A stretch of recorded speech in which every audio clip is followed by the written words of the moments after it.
Shalom saudara-saudari, kita berjumpa lagi di dalam program Stikas Provita. Saudara-saudari, salah satu perjuangan dalam hidup kita adalah berjuang supaya kita tetap bersabar. Ini menjadi salah satu perjuangan kita di masa Prapaskah ini. Bagi orang tertentu, perjuangan untuk bersabar jauh lebih sulit daripada berjuang untuk menahan rasa lapar. Kadang-kadang dalam menahan rasa lapar, kita bisa berkompromi dan menunggu sebentar. Berbeda dengan ketidaksabaran sebagai lawan kesabaran, bagi orang tertentu seringkali tidak ada kompromi. Artinya tidak dapat mengendalikan dirinya, lalu marah dan mencak-mencak. Ini sungguh sulit bagi orang tertentu, bahkan perjuangan ini bisa sampai tua. Maka banyak orang menginginkan kesabaran karena banyak orang yang tidak sabar. Kita ingin sabar terhadap diri kita sendiri, yaitu terhadap kelemahan-kelemahan kita. Kita ingin sabar terhadap anak-anak yang mungkin sulit mendengar nasihat kita sebagai orang tua. Kita ingin bersabar terhadap pasangan hidup kita yang mungkin kelakuannya menyebalkan. Kita ingin sabar terhadap teman, pacar, asisten rumah tangga, orang tua, dan lain-lain. Kita mau supaya apa yang mereka lakukan, sikap dan perkataan mereka sesuai dengan keinginan kita. Kita menuntut supaya orang lain sesuai dengan keinginan dan standar yang saya tetapkan. Dalam hal ini, diri kita menjadi standar bagi orang lain. Kita menginginkan orang lain sesuai dengan kemauan saya atau terhadap diri sendiri. Kita mau supaya saya menjadi begitu atau saya mau menjadi begitu. Tetapi di sisi lain, kita tetap punya kelemahan diri dalam mencapai apa yang kita inginkan. Jadi di sini, kemauan, keinginan, dan kehendak kita menjadi patokan. Sementara di sisi lain, orang lain juga memiliki kelemahan dalam memenuhi standar yang kita tetapkan untuk diri kita sendiri. Maka muncul ketidaksabaran dan hal itu bisa terungkap di dalam kemarahan. Kemarahan sebagai sikap yang merusak pribadi orang lain. Jadi, ketidaksabaran muncul dari tidak terpenuhinya standar yang saya tetapkan bagi diri saya sendiri dan orang lain.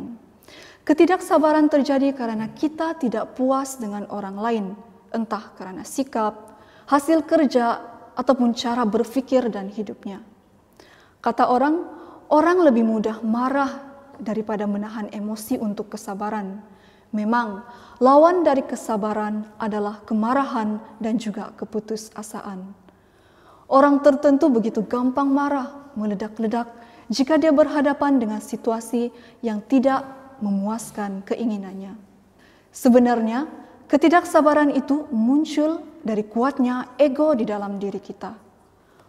Orang yang tidak sabar adalah orang yang masih berpusat pada diri sendiri. Saat dia menetapkan standar, yaitu kamu harus begitu atau kamu harus begini, sesungguhnya dia masih menjadikan dirinya sebagai pusat di mana orang lain harus memenuhi kepuasannya. Kita mau menyoroti satu hal yang penting di masa Prapaskah ini, yaitu kesabaran di dalam penderitaan. Kesabaran di dalam penderitaan lahir ataupun muncul dalam berbagai bentuk, misalnya sakit.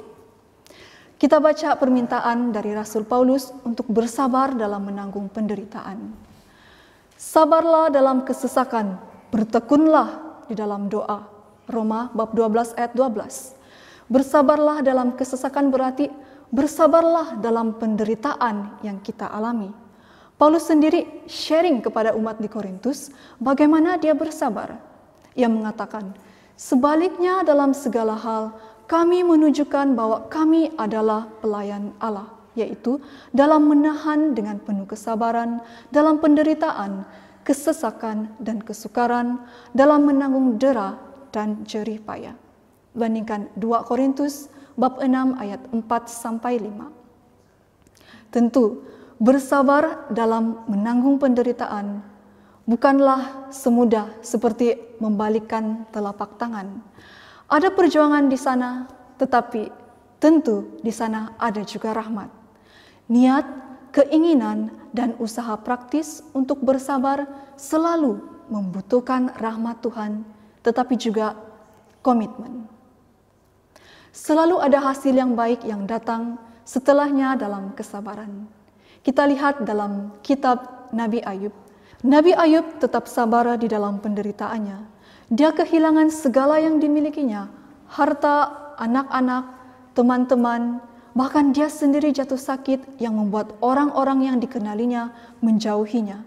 Tetapi dia tetap sabar dan tidak sedikit pun menghina Tuhan dalam penderitaan yang sedang dialaminya. Di dalam penderitaan itu, dia belajar untuk bersabar, belajar menanti walaupun tampaknya hasil itu tidak kunjung datang menghampiri kehidupan dia. Kesabaran dalam penderitaan hidup yang patut kita contohi adalah kesabaran Yesus terhadap orang-orang yang menghina dan memperlakukan Yesus secara kasar. Tidak sedikit pun kata-kata umpatan, sumpah serapah, ancaman, atau kutukan keluar dari mulutnya. Ia menanggung beban penderitaan dengan penuh kesabaran, karena kalau tidak sabar, karya keselamatannya untuk manusia pasti akan gagal. Bagi Paulus, cinta itu ditandai oleh kesabaran, juga dalam menanggung beban dan penderitaan. Kasih itu sabar, kata Paulus. Ini benar adanya, seperti yang telah kami katakan, ketidaksabaran muncul dari ego kita sendiri yang masih besar, di mana kita masih menjadikan diri kita sendiri sebagai ukuran bagi orang lain. Kita tetap berpusat pada diri kita sendiri dan belum keluar dari kita sendiri. Saudara-saudari, saat orang masih terpenjara dalam dirinya dengan menjadikan diri dan keinginannya sebagai ukuran, maka sangatlah sulit untuk mencintai orang lain. Maka semakin seseorang berkembang dalam cinta dengan tidak menjadikan dirinya sebagai pusat, maka semakin dia bersabar dalam hidupnya, dalam berhadapan dengan sesamanya. Maka dalam masa prapaskah ini, inilah yang menjadi kesempatan bagi kita untuk menyempurnakan cinta kita terhadap diri sendiri dan sesama dengan suatu komitmen pada perjuangan untuk tetap bersabar. Sekian dari kami, salam Provita.